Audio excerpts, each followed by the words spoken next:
A few days sufficed to convince us that Chatelaine's fears as to our official relations with the new chief were vain. Often I have thought that by the severity he showed at our first encounter, St. Abbot wished to create a formal barrier, to show us that he knew how to keep his head high in spite of the weight of his heavy past. Certain it is that the day after his arrival, he showed himself in a very different light, even complimenting the sergeant on the upkeep of the post and the instruction of the men. To me he was charming. "We are of the same class, aren't we?" he said to me. "I don't have to ask you to dispense with formalities, it is your right." Vain marks of confidence, alas! False witnesses to a freedom of spirit, one in face of the other. What more accessible in appearance than the immense Sahara, open to all those who are willing to be engulfed by it? Yet what is more secret? After 6 months of companionship, of communion of life such as only a post in the south offers, I ask myself if the most extraordinary of my adventures is not to be leaving tomorrow, toward unsound solitudes, with a man whose real thoughts are as unknown to me as these same solitudes, for which he has succeeded in making me long. The first surprise which was given me by this singular companion was occasioned by the baggage that followed him.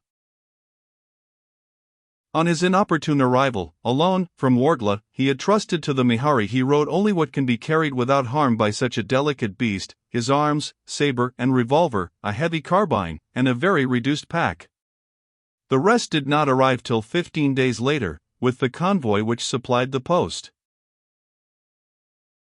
3 cases of respectable dimensions were carried one after another to the captain's room, and the grimaces of the porters said enough as to their weight. I discreetly left St. Abbot to his unpacking and began opening the mail which the convoy had sent me. He returned to the office a little later and glanced at the several reviews which I had just received. "So," he said, "you take these." He skimmed through, as he spoke, the last number of the Zeitschrift der Gesellschaft für Erdkunde in Berlin. "Yes," I answered. "These gentlemen are kind enough to interest themselves in my works on the geology of the Wadi Nia and the High Gargar." "That may be useful to me," he murmured, continuing to turn over the leaves. "It's at your service." "Thanks. I am afraid I have nothing to offer you in exchange, except Pliny, perhaps. And still, you know what he said of Agargar, according to King Juba. However, come help me put my traps in place and you will see if anything appeals to you." I accepted without further urging. We commenced by unearthing various meteorological and astronomical instruments, the thermometers of Baudin, Sauron, Fostre, and aneroid, a Fortin barometer, chronometers, a sextant, an astronomical spyglass, a compass glass. In short, what Duverrier calls the material that is simplest and easiest to transport on a camel.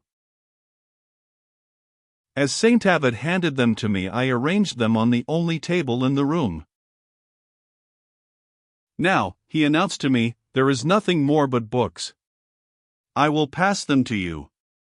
Pile them up in a corner until I can have a bookshelf made." For 2 hours altogether I helped him to heap up a real library. And what a library! Such as never before a post in the South had seen.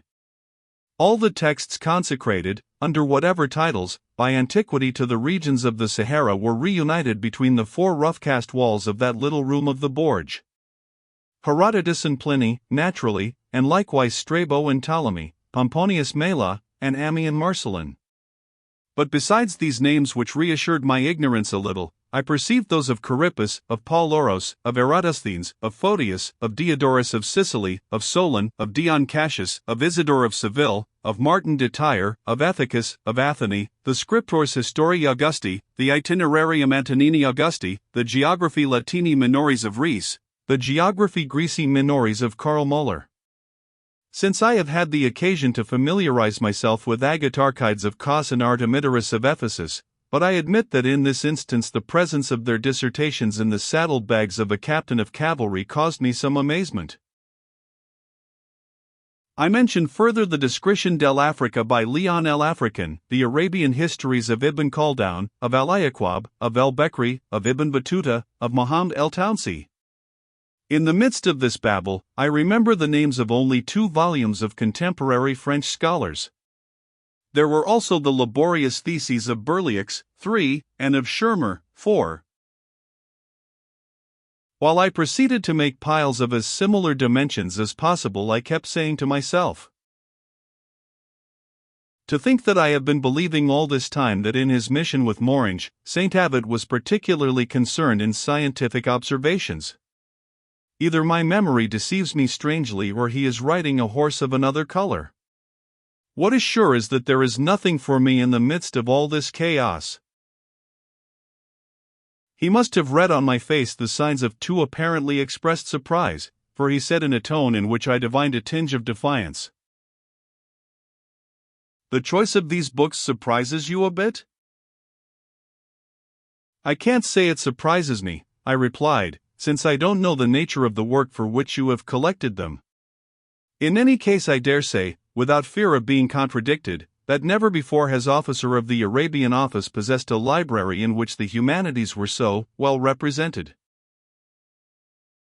He smiled evasively, and that day we pursued the subject no further. Among St. Abbot's books I had noticed a voluminous notebook secured by a strong lock. Several times I surprised him in the act of making notations in it. When for any reason he was called out of the room, he placed his album carefully in a small cabinet of white wood, provided by the munificence of the administration. When he was not writing and the office did not require his presence, he had the mihari which he had brought with him saddled, and a few minutes later, from the terrace of the fortifications, I could see the double silhouette disappearing with great strides behind a hummock of red earth on the horizon. Each time these trips lasted longer.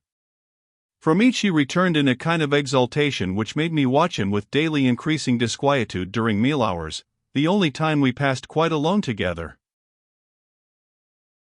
"Well," I said to myself one day when his remarks had been more lacking in sequence than usual, "it's no fun being aboard a submarine when the captain takes opium. What drug can this fellow be taking, anyway?" Next day I looked hurriedly through my comrade's drawers.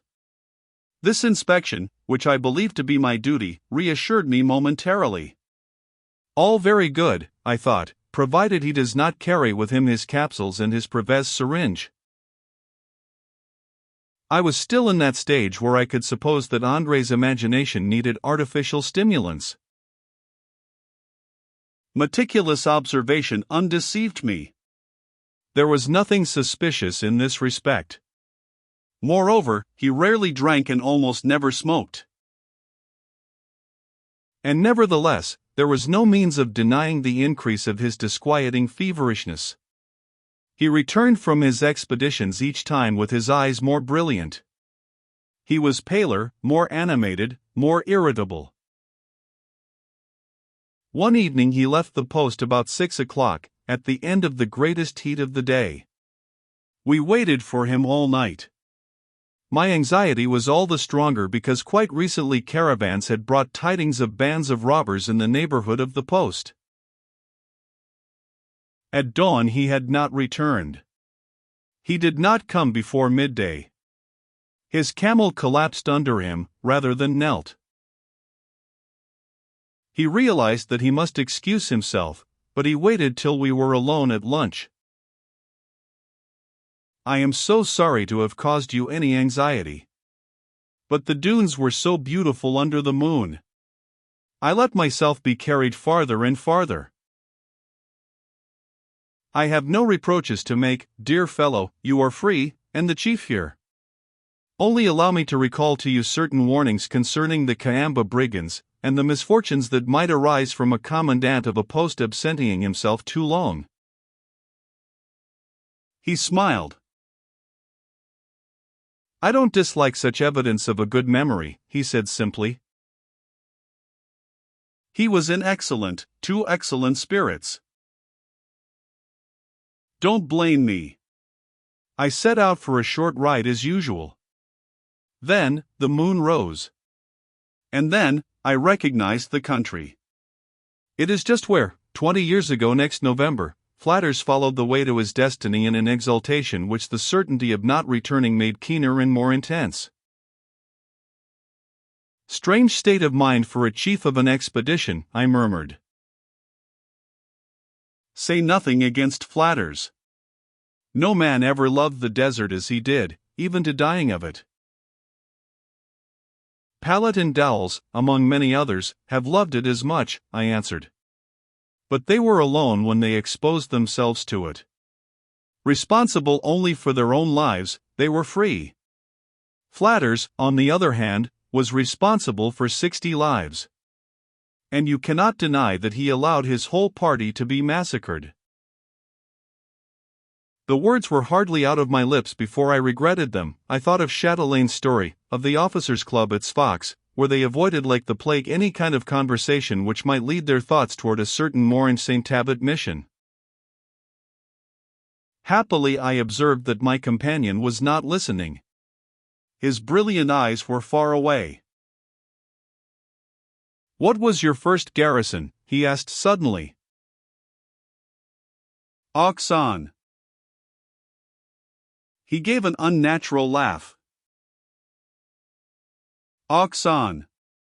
Province of the Côte d'Or. District of Dijon. 6,000 inhabitants. PLM Railway. Drill School and Review. The colonel's wife receives Thursdays, and the major's on Saturdays. Leaves every Sunday, the first of the month to Paris, the 3 others to Dijon. That explains your judgment of Flatters. For my part, my dear fellow, my first garrison was at Boghar. I arrived there one morning in October, a second lieutenant, aged 20, of the 1st African Battalion, the white chevron on my black sleeve. Sunstripe, as the Bagnards say in speaking of their grades. Boghar. 2 days before, from the bridge of the steamer, I had begun to see the shores of Africa. I pity all those who, when they see those pale cliffs for the first time, do not feel a great leap at their hearts, at the thought that this land prolongs itself thousands and thousands of leagues.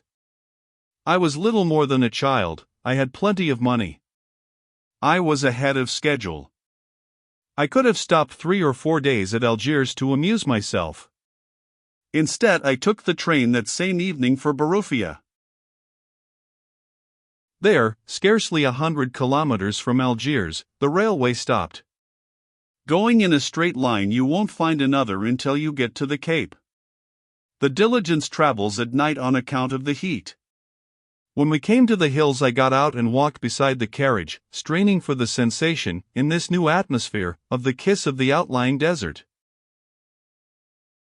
About midnight, at the camp of the Zouaves, a humble post on the road embankment, overlooking a dry valley whence rose the feverish perfume of oleander, we changed horses. They had there a troop of convicts and impressed laborers, under escort of riflemen and convoys to the quarries in the south. In part, rogues in uniform, from the jails of Algiers and Douara, without arms, of course, the others civilians, such civilians. This year's recruits, the young bullies of the Chapelle and the Goutte d'Or. They left before we did. Then the diligence caught up with them. From a distance I saw in a pool of moonlight on the yellow road the black irregular mass of the convoy. Then I heard a weary dirge, the wretches were singing. One, in a sad and guttural voice, gave the couplet, which trailed dismally through the depths of the blue ravines.